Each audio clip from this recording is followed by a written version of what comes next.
প্রশংসা তিনিই অর্জন করেছেন। তার কর্মজীবনী কখনো কখনো এমন এমন জিনিসের সঙ্গে তাকে আমরা তুলনা করি যে আমি বিরাট বিদ্যা, আর তিনার কোনো বিদ্যা ছিল না। মানে এটা আমার কাছে মনে হয় এক ধরনের বেয়াদবি। রবীন্দ্রনাথ ঠাকুর কি এসএসসি পাস করছিলেন? কাজী নজরুল ইসলাম কি এসএসসি পাস করছিলেন? আমি এখন মাস্টার ডিগ্রি হোল্ডার, সেই জন্য আমি এই কথাটা তুলে ধরব। কেন? এক জায়গায় তো নিজেকে তো উচ্চ গ্রামে নিয়ে ওকে ছোট করতে হয়। এটা ছোট বড় না, এটা মূর্খামি।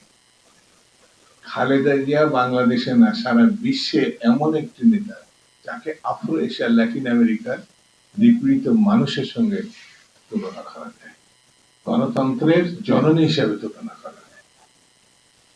দেশনেত্রী বেগম খালেদা জিয়া, তিনি আমাদের অহংকার, তিনি আমাদের বিশ্বাস, তিনি আমাদের মহান করেছেন, জাতিগতভাবে দেশকে মহান করেছেন। এমন একজন নেত্রী তৃতীয় বিশ্বে আছে, সেটা বাংলাদেশে না, কিন্তু তৃতীয় বিশ্বে এমন একজন মানুষ আছে যিনি তার কর্ম দিয়ে, ভালোবাসা দিয়ে, শ্রম দিয়ে, লড়াই করে, আপনি আগের তার গেট আপ মেকআপ যখন মানে রাষ্ট্রপতির স্ত্রী ছিল সেটা দেখবেন, ছবি দেখবেন। আর তিনি যখন রাস্তায় ওই যে ফুটপাতে বসে খাচ্ছেন দলের নেতা কর্মীদের সঙ্গে, রেস্ট করছেন, টিয়ার গ্যাস খাইছেন, মানে ধুলার চোটে তাকাতেই পাচ্ছেন না, তখন কর্মীরা এসে যখন রুমাল ভিজে তাকে দিচ্ছেন, তিনি মুখে দিচ্ছেন, এই শুভ আছে।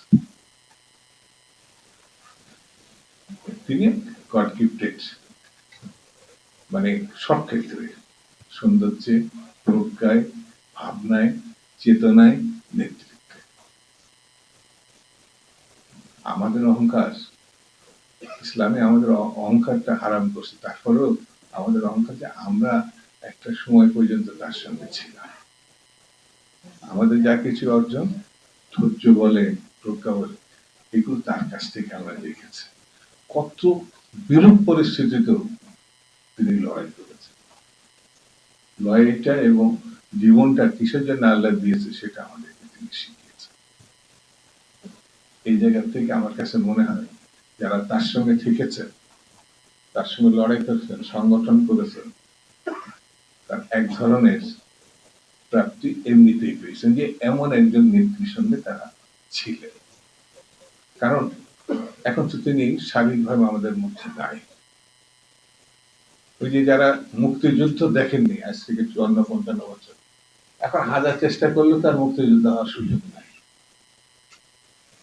আছে ওই রকম আমাদের নেই।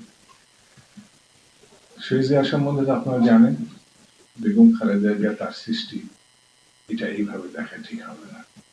তার আদর্শর পথ ধরে বেগম খালেদা জিয়া নিজ থেকে নিজেকে সৃষ্টি করেছে।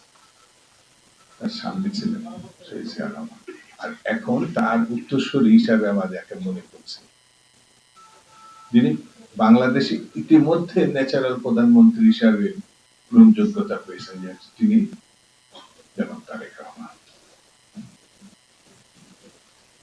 তিনি একটা পরিকল্পিত ভাবনা থেকে কিন্তু দেশের দায়িত্ব নিতে চাচ্ছেন, সেটি শহীদ জিয়া তার জন্য আরো বড় চ্যালেঞ্জ। কারণ দুটি সফল মানুষের পরে তিনি দেশের দায়িত্ব নিতে চাচ্ছেন, একজন শহীদ জিয়া রহমান আর একজন বেগম খালেদা জিয়া।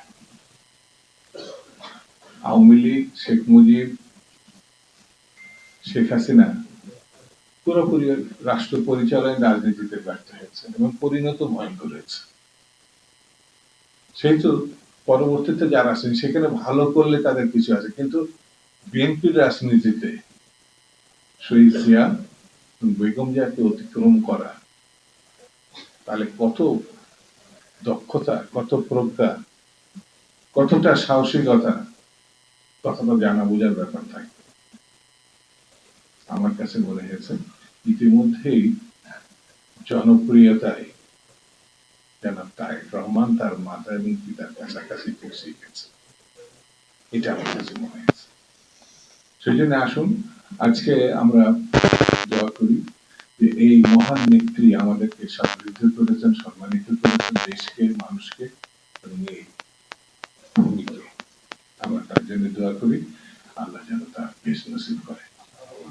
খুদা হাফেজ। বাংলাদেশ জিন্দাবাদ।